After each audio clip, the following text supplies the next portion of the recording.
Welcome to Let's Take a Walk.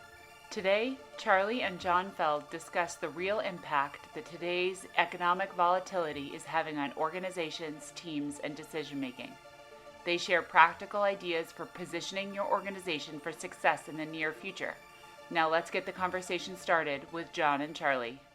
Charlie's got a great set of thoughts around his playbook for setting and selling the agenda. And so recently, we released kind of a four-part podcast on Charlie's playbook for setting and selling the agenda, and wanted to just kind of add some flavor, have more conversation about that here.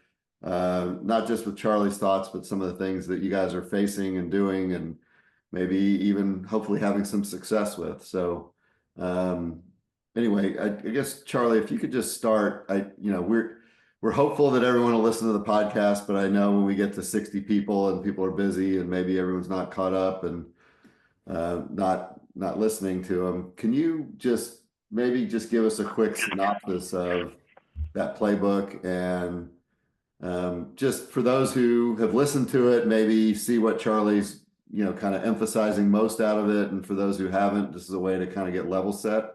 So Charlie, if you just give us, 10 minutes of just a synopsis of what those four podcasts as a series say about, your experiences and your thoughts on this. Yeah, I think that, whenever I get into kind of turbulent times, I try to step back and really understand what's going on around me. And, it's kind of get back to some of the basic questions of, why do anything, right? I mean, what is going on here and what does it call for? And then I go to kind of, well, what would you do? How would you do it? It's kind of a little bit of the blind spot book. Uh, but that's just how my mind works. When I get confused, I simplify and simplify until I'm so simple that I could see what's happening, right? Or maybe it's better to talk about it at altitude. If I can't see it at 10,000 feet, I go to 20. If I can't see it at 20, I go to 30, right? Time you get to 30,000 feet, you can see a lot. And, and that's just the world we live in. So hopefully in this podcast series, what I went after was, answering the basic questions of why, what, how, and who of of our time and era. And I did it in 15-minute increments instead of kind of an hour presentation because it's more absorbable. Plus, you could take if you like one of them, right? You could take the one and show it to some of your teammates or some of your business partners. You don't want to show them the whole thing. There's something in this what needs to change that I really would like the finance people to look at that support me. So that was the reason for, um, the structure of the four podcasts that we sent out, kind of a mini series. Um, but the why is very critical to sustaining any kind of change or transformation. Because if you remember from the classes or from the work we did, the Simon Sinek, people need to really understand the why we need to change. And the thing that's really interesting about it to me is that I bet if you took 10 people and you said, why do we need to change? You'd get 9 answers. You'd be lucky to get 9.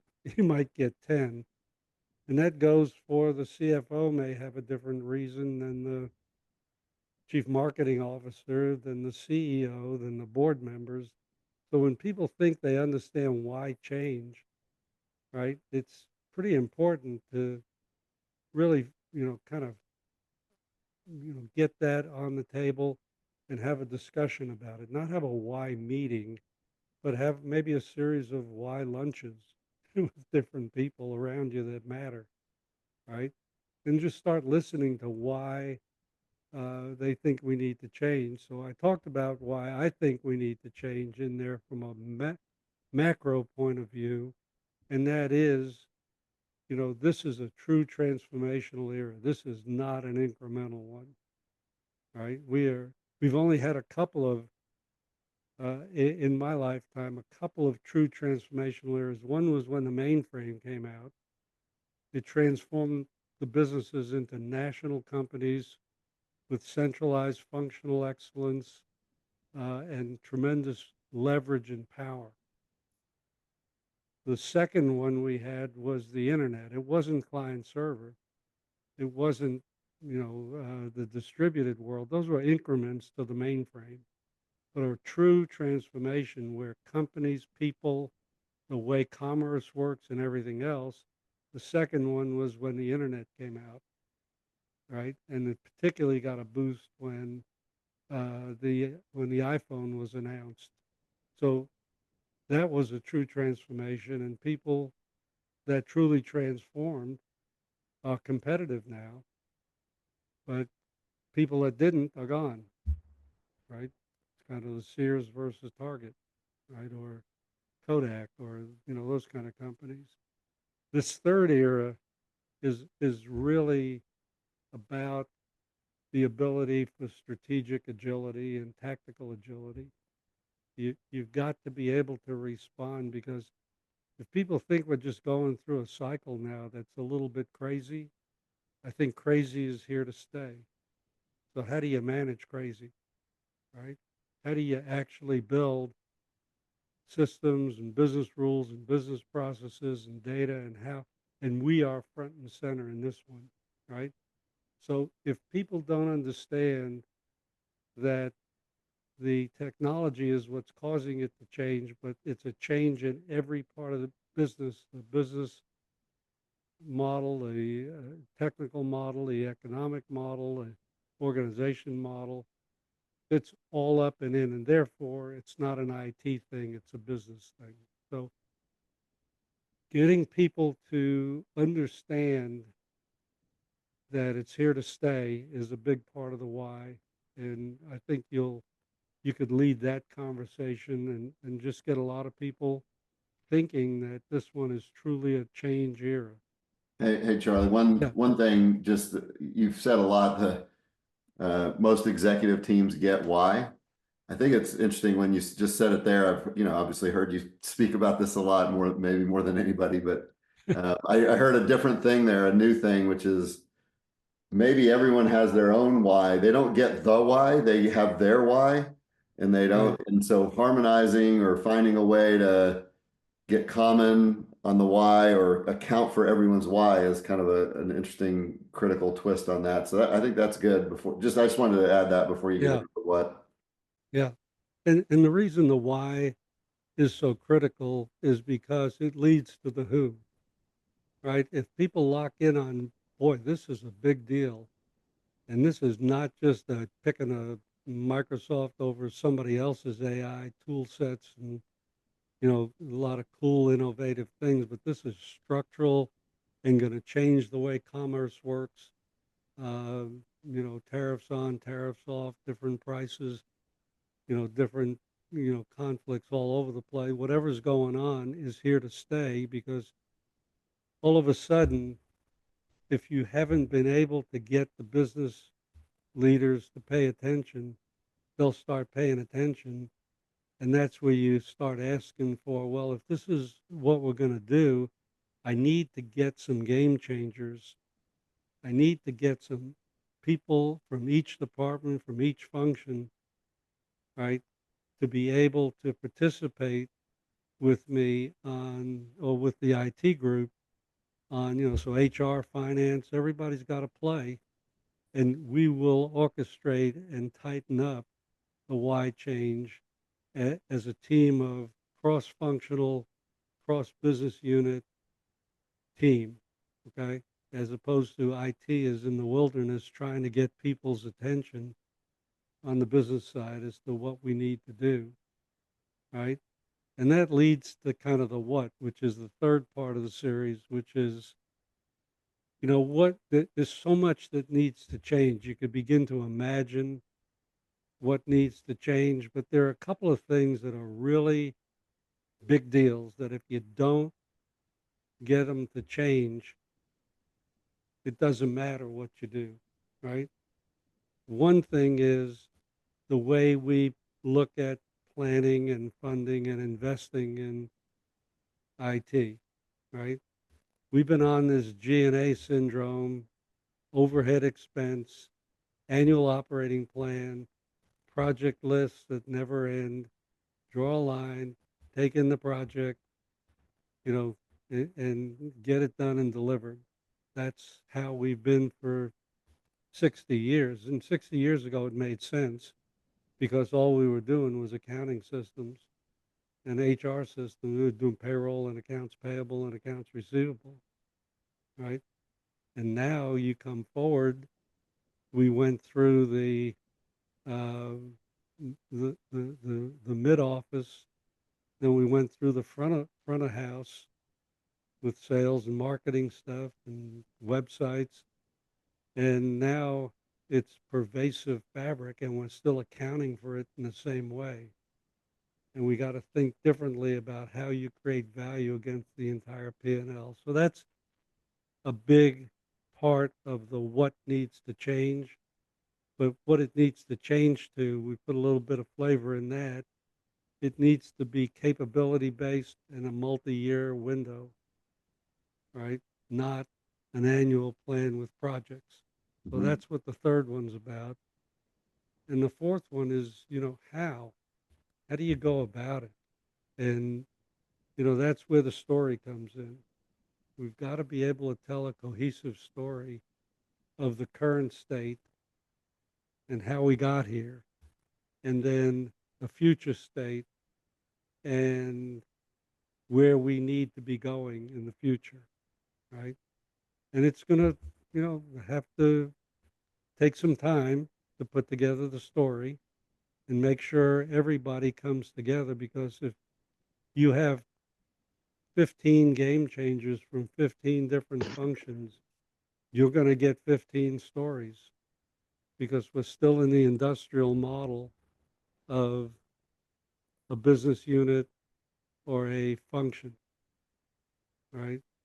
So the marketing people are going to have, this is what our future is. Well, what's that going to do to the operating people?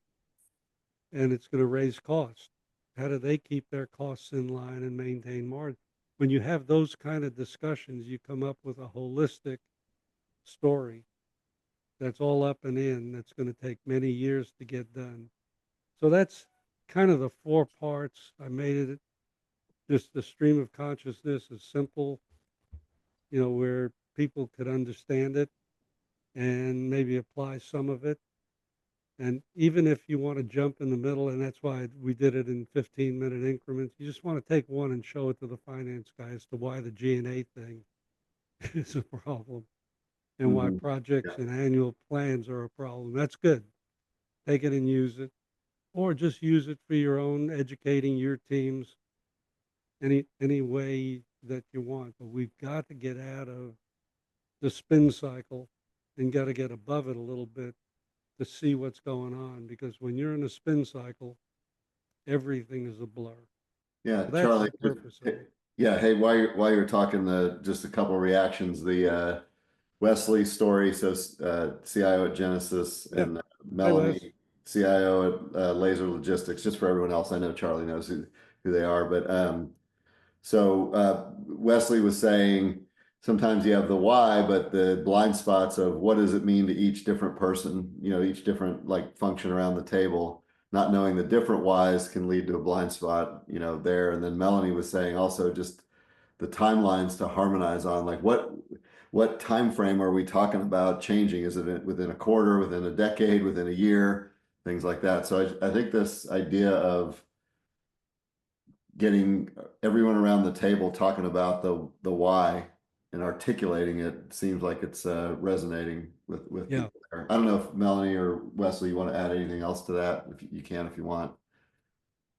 I think it just helps to have a time horizon conversation to help get on the same page, because you're in the same room with you can agree to the big thing, but if someone's trying to win a quarter, they may make different trade-offs than if we're all trying to win the year or win the decade, right? And that time horizon thing I'm finding really gets in the way sometimes. But when you get to it, you can then start to, get the noise out and get to the root of the problem and get some alignment. And it just helps that time horizon.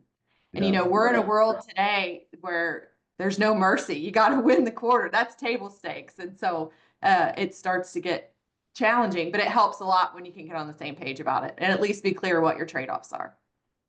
Yeah. Yeah. You And take I a think, Zoom book into every meeting. yeah. Exactly. I have one right next to me most of the time. Yeah. Yeah. I think if you look over time and you look at the confusing times, I can tell you that it wasn't as fast as it is now, but when people started centralizing with the mainframe, at Frito-Lay we had 32 separate Frito-Lays. When all the manufacturing people came into Dallas, they thought their systems were better than the other guys' systems, and we should be using theirs, right? And the same thing happened. So it's important to get above it, and to get a conversation that says we've got to do both. There's no question. We've got to make the quarter, but we've got to start preparing for it, because what really got people's attention was when Walmart came in and said to Frito-Lay and everybody else, hey, I'm interested in everyday low price. I'm not interested. I want it to be 79 cents every day. I don't want 4th of July. I don't want different, promotions. So when the big bear comes in, whether it's a Walmart or an Amazon, then you play in defense, right? But if you could establish at least an intellectual why and keep it in front of people, maybe even, write it down that people could agree to, then you go back and you just win the day, win the week, win the quarter.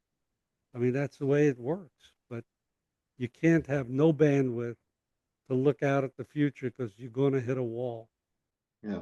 Hey, I wanted to, so Charlie, you and I were having a conversation about this, and I think it's obvious that when we're in a boom time and something's going and going right in the market, everyone wants to do this. What's our strategy? What's our vision? You got to get a roadmap. We're going to invest, things like that. But that's not where we are now. So I think you have a strong belief that the counterintuitive thing is do this when times are, start this when times are tough. Can you kind of talk about why Yeah. you think that? Like, why is now a good time? It seems like now's not a great, do people really want to talk about transformation, or they just want to survive?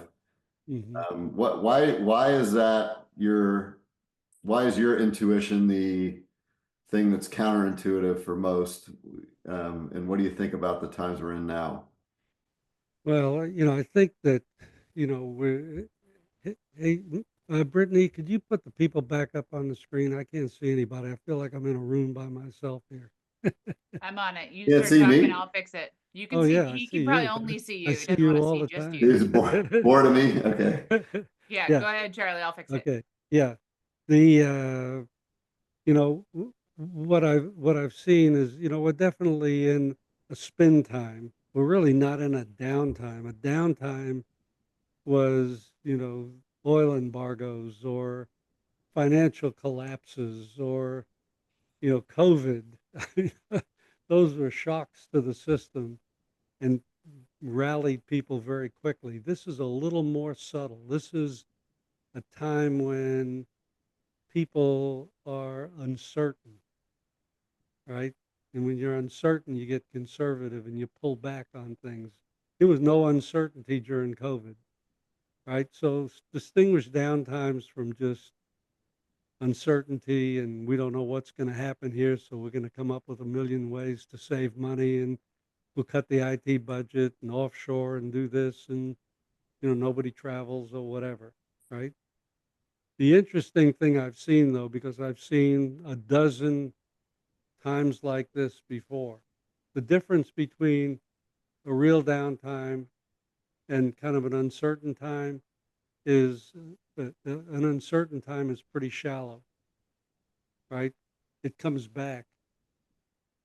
And you could kind of see it in the stock market. You could see it every day. People are clinging on to new because the fundamentals are fine. It's just the fear of all the things that could happen, which is exactly why you need to be more flexible and more agile. But that's a different conversation. But what I've seen and learned is most of the stuff we're talking about doesn't take an investment of anything but people's time. You're not looking for money, right? You definitely have to answer the mail. Okay, I got to cut my budget. I'll cut my budget. Now let's talk about the future. Not, no, we can't do that because, we got to talk about the future. You'll never get away with that.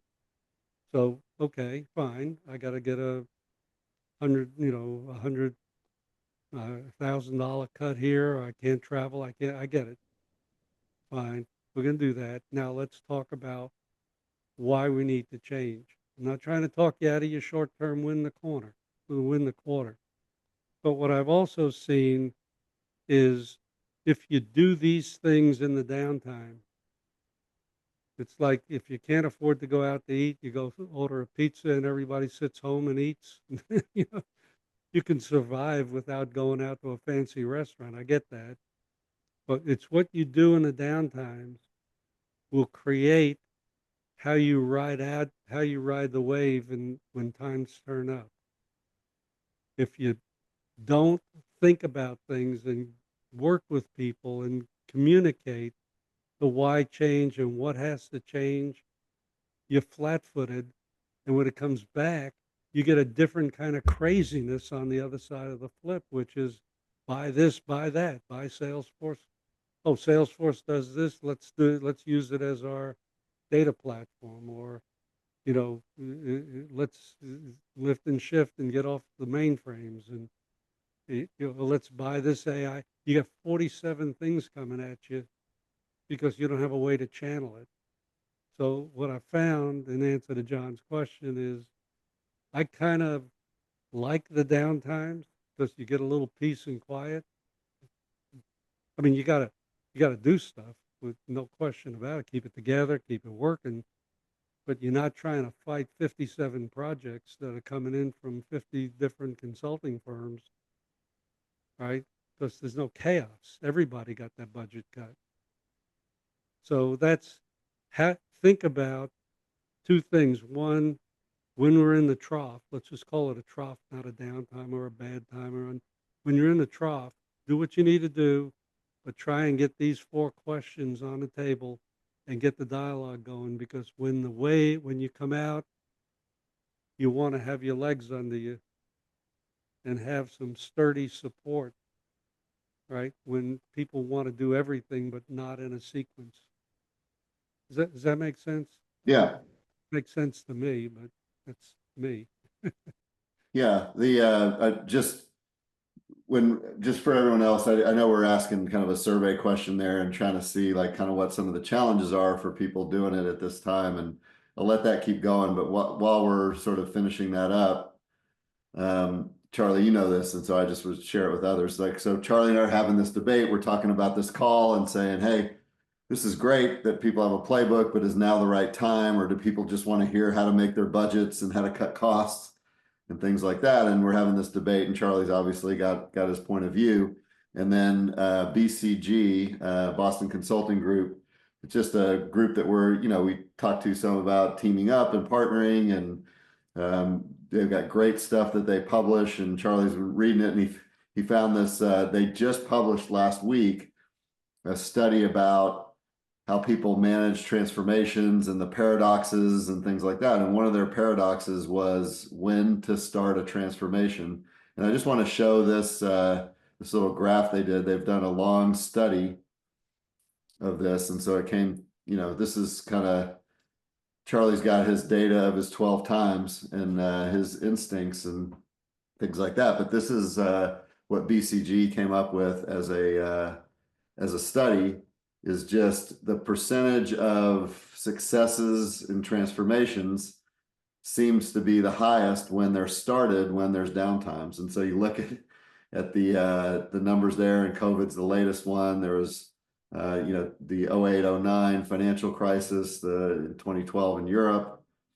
And it's just interesting that the successful transformations are started there, and it probably has something to do with what you do when the momentum comes back, right? It's what you do with your time when you can't be maybe implementing as much, investing as much, and things like that. So anyway, I thought it was just kind of an interesting sort of data-backed, study-backed, and third-party report on backing up this idea of starting. But I know it's not easy. So I don't know if we can kind of, Brittany, do you have a kind of, it looks like you were saying the leading candidates here are for this. Charlie, I don't know, can you see the survey results No. back? Okay, so we asked just, hey, Charlie, great idea, but we're getting stuck because blank. Right. This is what I call the yeah buts. Yeah. That's great, but yeah, but and so just the big ones here, we got some pretty strong answers on not enough budget, not enough time, but the biggest answers are can't get the key people's time and focus on this, and there's too much other change going on. Very little role limiting, which is great. That's interesting. I think people might not feel the empowerment problem necessarily, but why don't you just start by maybe addressing the time and focus, or too much other change going on, or however you want to think about that. Just what are there's a bunch of blockers out there, right? Yeah, I think, and they're real. I mean, it's, everybody is stressed and everybody is trying to,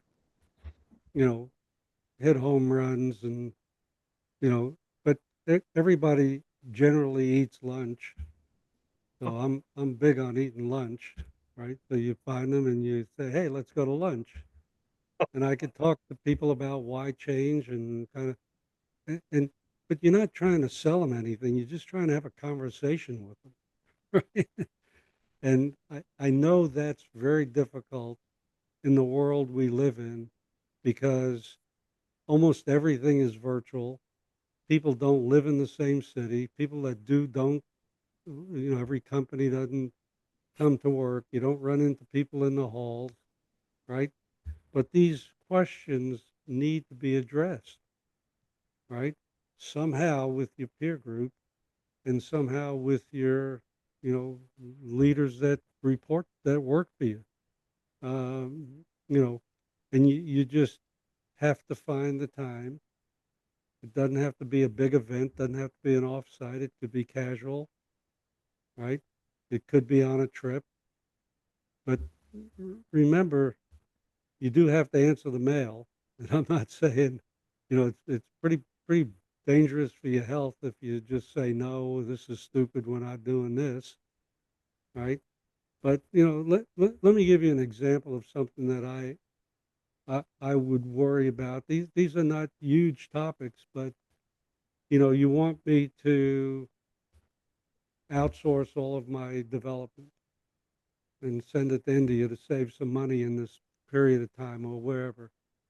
I'm not saying it's a bad idea, but I think before we go do stuff like that, we ought to think about what development is going to look like 5 years from now. And we're not going to be writing big requirements documents to ship to teams all over the place. We're going to be sitting in a room with somebody that's going to have an idea and we're going to develop it.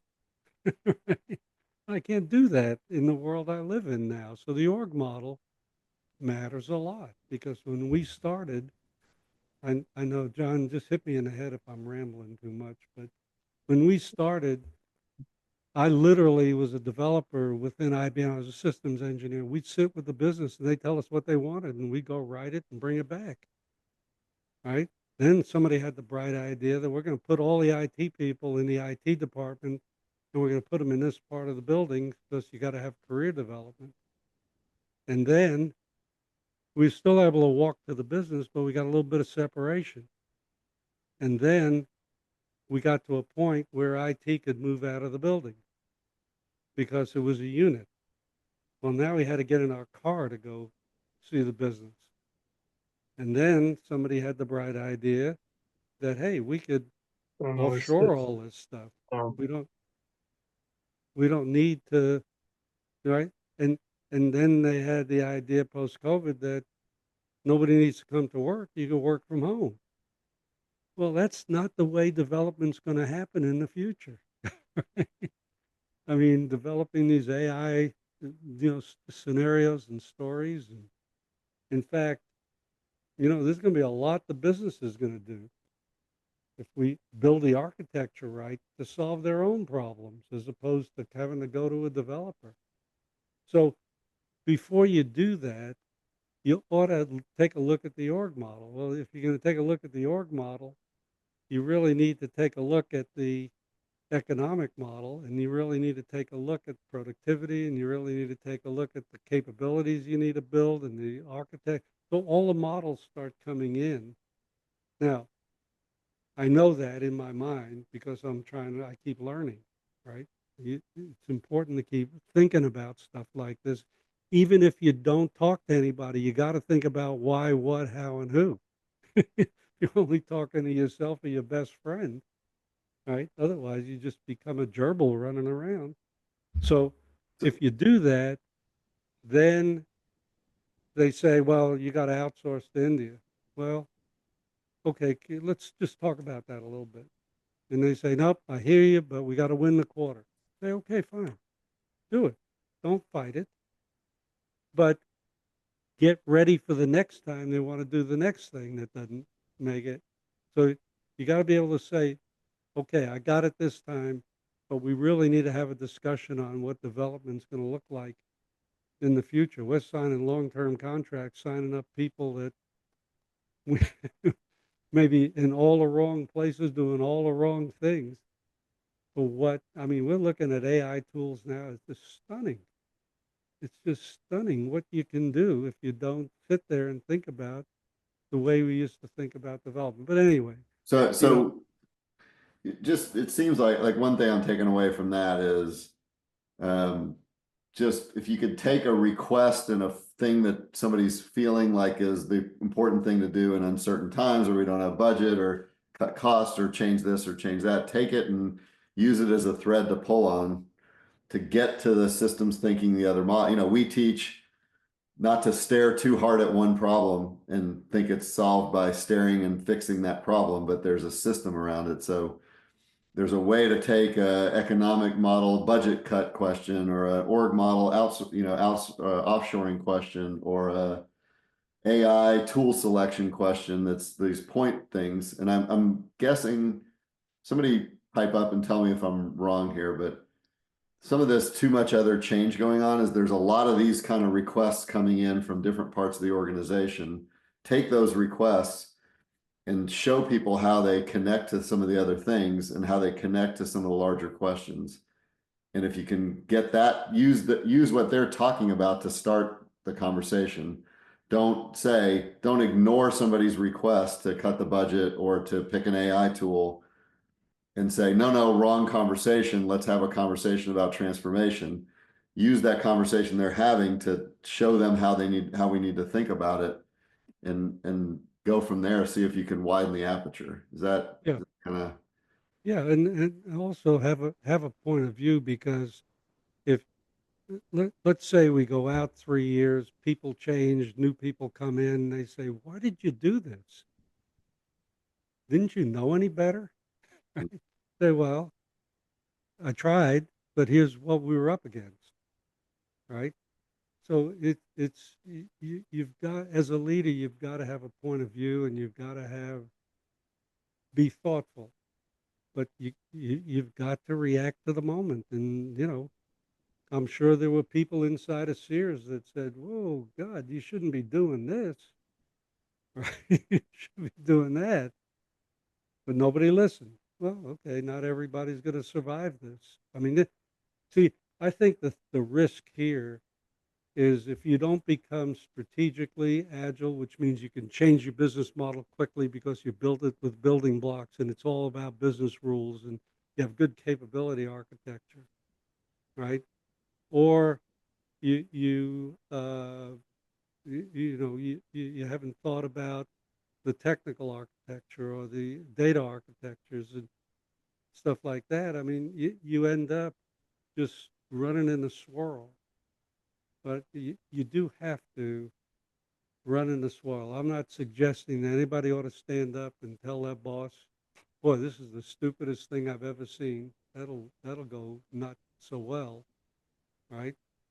But you got to lay track, right? And that's why I said over and over again, I had this picture of the roadrunner on these trains, and Bart, you'd like this, right? I mean, there is not at all possible to stop a moving train that's going down the road, but it is possible to build track, 10 miles ahead of it, so when it gets there, right, the train is not that smart. It'll go on the track.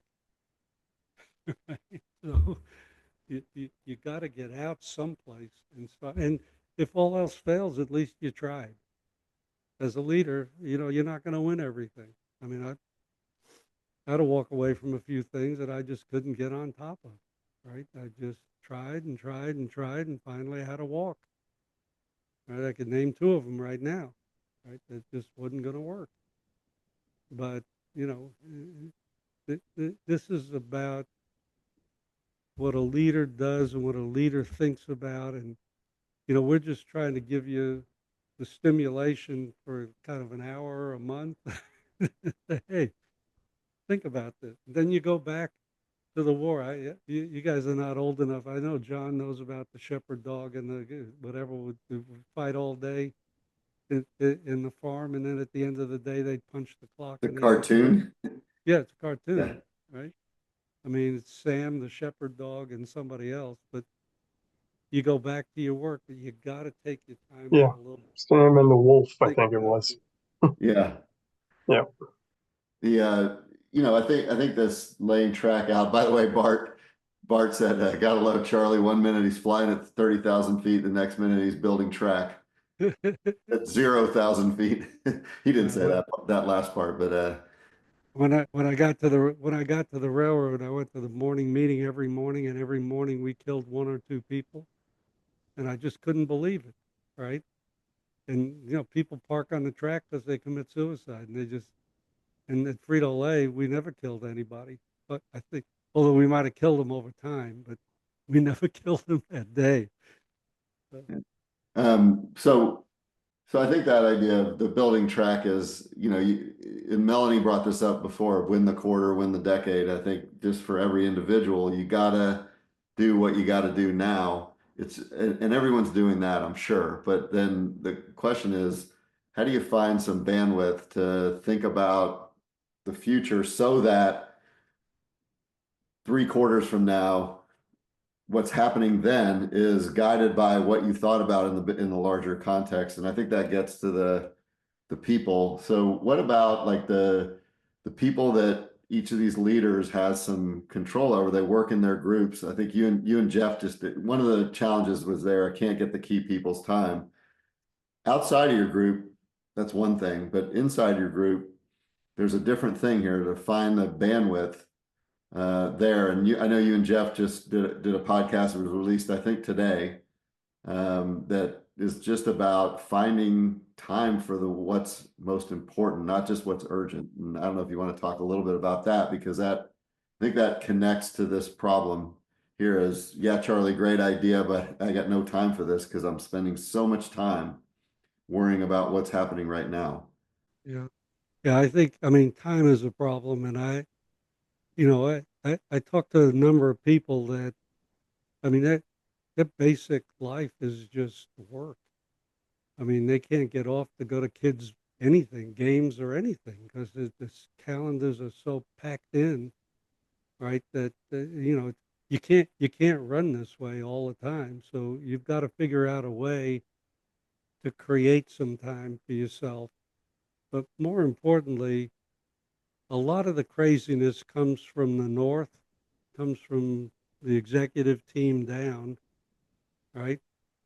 And they're being driven by the marketplace. But if you don't buffer some of it and figure out a way to protect your people and give them some time to think and do the work, and right. So, the notion of a border guard, right? If you're running an organization, everything that comes from the north doesn't have to flow through, right? You can create some times for people, and you do it. Doesn't have to cost money, doesn't have to do anything, but certain times where you just bring people together and, like I said, order a pizza and have lunch and just talk to them, or you know tell people they've got to go home, that it's never going to end, right? Right? You can't miss your kids' soccer games. You can't do these things and survive. So time is a real problem, but you know, if you're running any size organization, I had this notion of the rhythm of the week. On Mondays we did this, on Tuesdays we did that. Wednesday, Thursday, Friday, there were no federal meetings called. You just run your department, right? People need some way of managing their business. So if you're getting hit with chaos from above, doesn't mean it's got to flow through, right? But you just have to create time to think, be healthy. You can't run a marathon every day, all day, and be effective as a leader. So you know, first thing I do is I look at people's calendars, and it's just scary. I mean, my calendar, you look at my calendar, John, you see my calendar. I got blocks of time that I just block. That doesn't always work out that way, but at least I start out with good intention, right? And I used to say walk the halls, but there are no halls to walk in global companies that are virtual. So you got to create moments where your people know you care about them, where you're telling them to take an hour, or hey, let's just watch this video. Let's just watch this podcast, right? We're going to do one on legacy modernization on tomorrow. You know, might have brown bag lunch with some of your team if they're coming in a couple of times a week. But you got to stimulate the intellectual growth of people and the health, physical and emotional health of people. Otherwise, why do it? Yeah. One last thing I wanted to kind of get your thoughts on, then we'll open the floor. And there's some other things going on in the chat that I think we might want to address just while we have the group together and talk about is this idea of improving the odds and insurance policy and things like that. I think when, a couple of companies I've talked to have done an interesting thing about taking the tactical pressure and saying, let's make sure. So one that has, actually, even though there's uncertain economic times, is launching 10, 15 different major initiatives. And I think thinking about a integrated, transformation strategy, digital transformation, current state, future vision, a roadmap, whatever you want to call it, is kind of if we're going to do all this, we better think about how it all fits together, or else we're going to screw it up while we're spending all the money. And another one is kind of doing one tactical piece and saying, happy to do the tactical piece, but if we don't know where it's going to end up, we're going to mess it up again and have to do it again. So like this idea of maybe convincing people to, think a little bit more about the why, what, how, who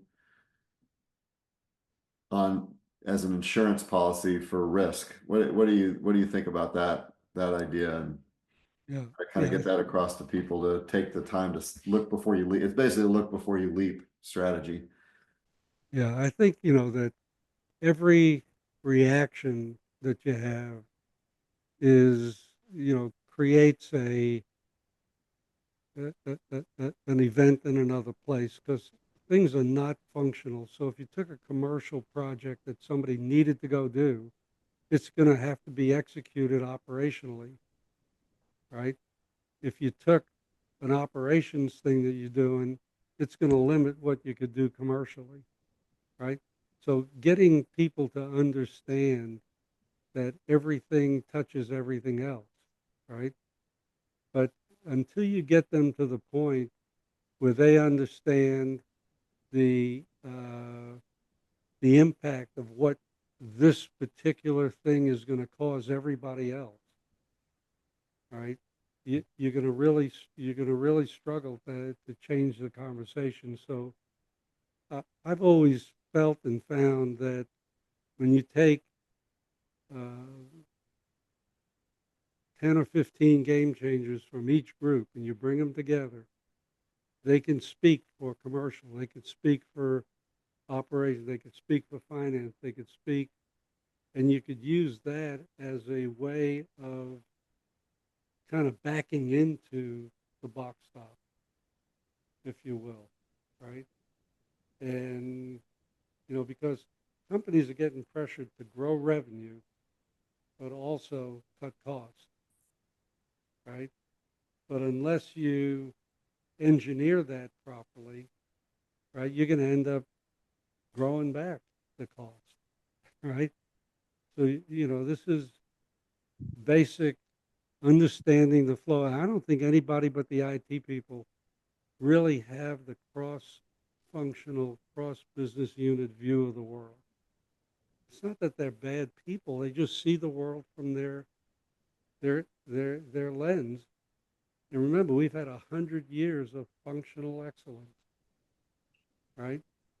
But cross-functional integration is going to win the day. If I've got I don't know if anybody's on from Canfor, but just if you thought of quote to cash, people are wanting to know a price for lumber. Well, it depends. It depends on where the ships are. It depends on where the tariffs are. It depends on, where the warehouses are. It depends on. So if I want to do dynamic pricing, it's going to take a whole lot of pieces that I'm going to have to put together and come up with an answer. So I just think it's so important that IT people be systems thinkers, good communicators, and, not say no, but yes, but. Right? Yes, and If you, maybe yes, and. yeah, yes, and. I mean, I just, think it's important and be willing to lose the argument. So don't make it an argument. Don't make it, if we do this, the world's going to come to an end. Just make it's the right thing to do. And as we do the right thing, right, well, we're not going to do that. We're going to do this. Okay, fine, we'll do it. But this is what's going to happen. If you could do that in a non-argumentative way, that's what a good leader's able to do, Yeah. right? But if you just go along with everybody, then that's a problem.